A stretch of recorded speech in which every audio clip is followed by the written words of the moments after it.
I guess some places are troubling. I guess sometimes there might be dangerous to other people, especially people like myself, youths, young people. A lot of drugs running around, but and people recently, I don't know if you've heard, but here in Valletta, people like teens have been getting hit a lot and abused by people. I don't feel much safe in Malta sometimes, but it's pretty okay. The amount of fights that there's going, and yes, and how just random people sometimes just come up next to you and just make you feel not safe and talk to you like you're just like one of them. For example, nowadays you have teenagers who are always, you see them with vapes and cigarettes with their, it's just not good for the social economy and everything. And is there any change you wish? Yeah, basically to bring back the good old days where you just can hang out with friends with no dangers around Malta. I absolutely love Malta. I don't know why, like, quite a lot of people dislike it. I think if you stay around the right people, go to the right places, it's honestly beautiful. I tend to look at Malta like, I look at it as if I'm a tourist, because obviously I'm living here all the time. Like, I look at it and I'm like, but then I look at it from like tourist eyes and I'm like, holy crap, like it's amazing.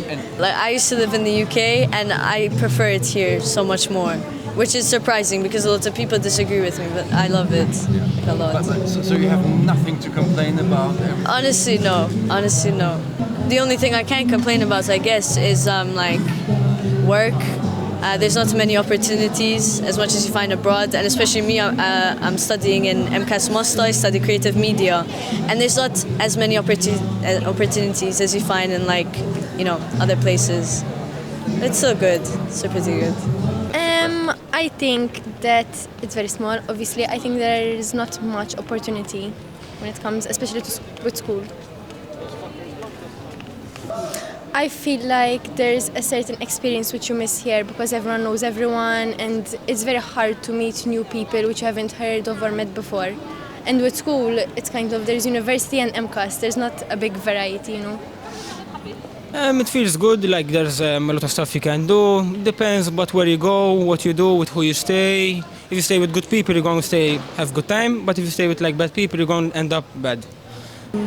Better care for women, especially for giving attention when they ask if they're being abused or something. They should take notice and take action immediately till it excels. I'll still be living in Malta with a successful job and on my way to pursue a career, hopefully with a family. But yeah, just Not here. Definitely not here. Trying to get as far away from here as possible. Me probably Malta still. Okay, thank you. I think I'll most probably still be here because I love this country. Okay. I think in Malta. Even me. Even me. Okay, thank you. I want to move abroad. I want to live abroad. I'm studying psychology right now, so preferably I would be a psychologist, and I would be living. I want to go to the Netherlands particularly. I will see myself abroad for sure. I want to make money, get rich, be a boss, and then I go abroad and live abroad. I see myself in 10 years driving,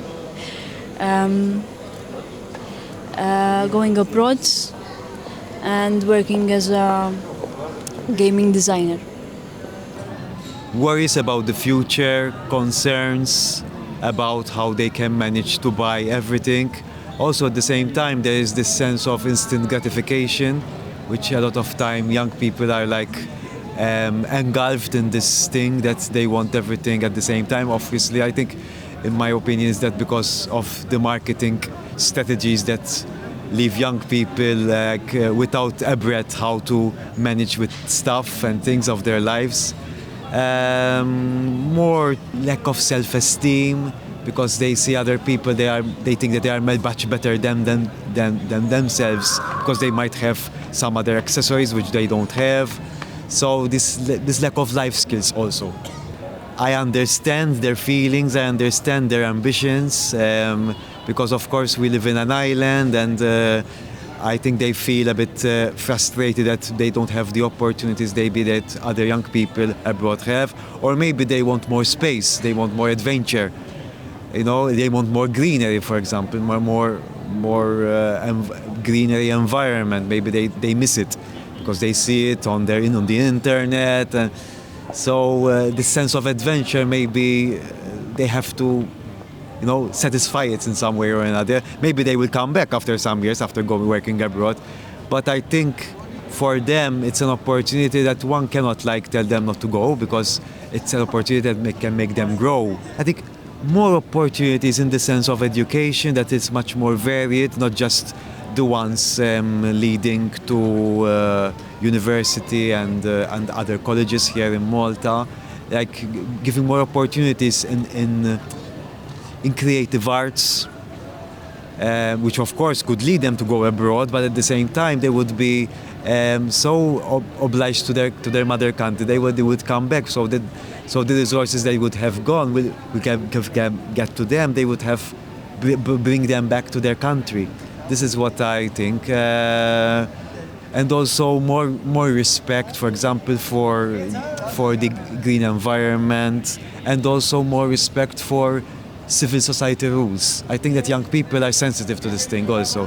That's when they see that rules are not really kept from their older generation, or from what they see, for example, from the political scene, for example, and also they might feel a bit like, how can you say, not so living in a positive island. This might give them also this thing that I want to leave, for example, and maybe more positivity would keep them more on the island.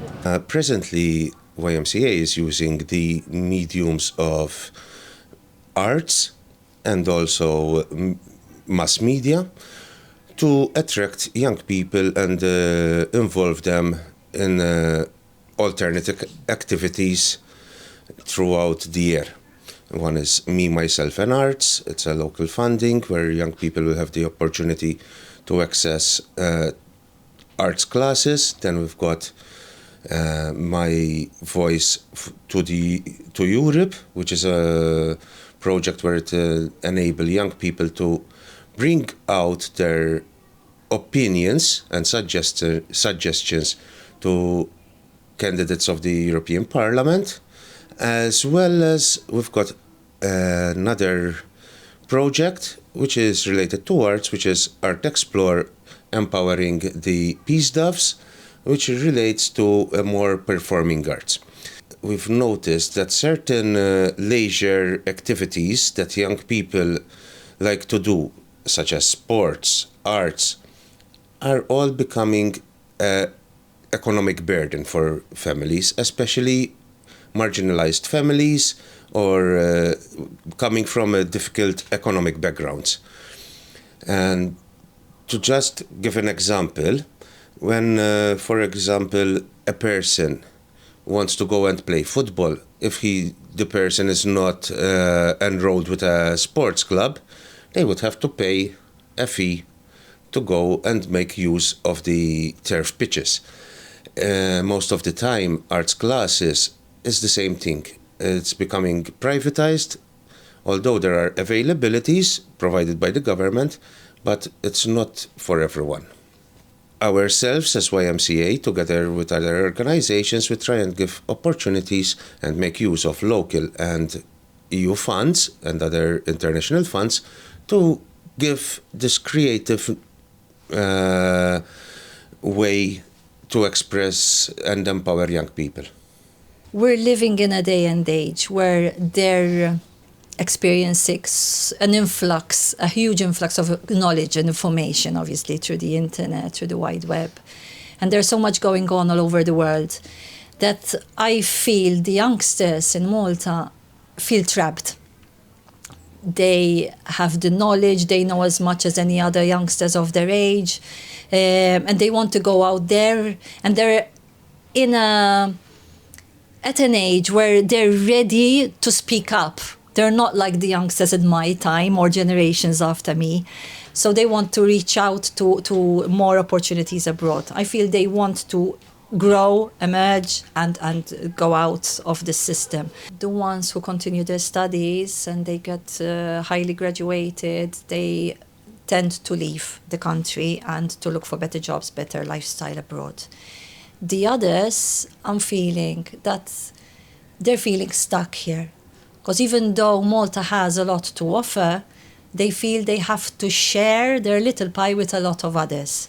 I feel that sort of weight on the shoulders of youngsters today. They don't know if they're going to be okay with building a future in Malta. You know, the economy is not helping. Finding an apartment on their own or buying a house is so expensive. So they're going to be like in debt for the rest of their lives.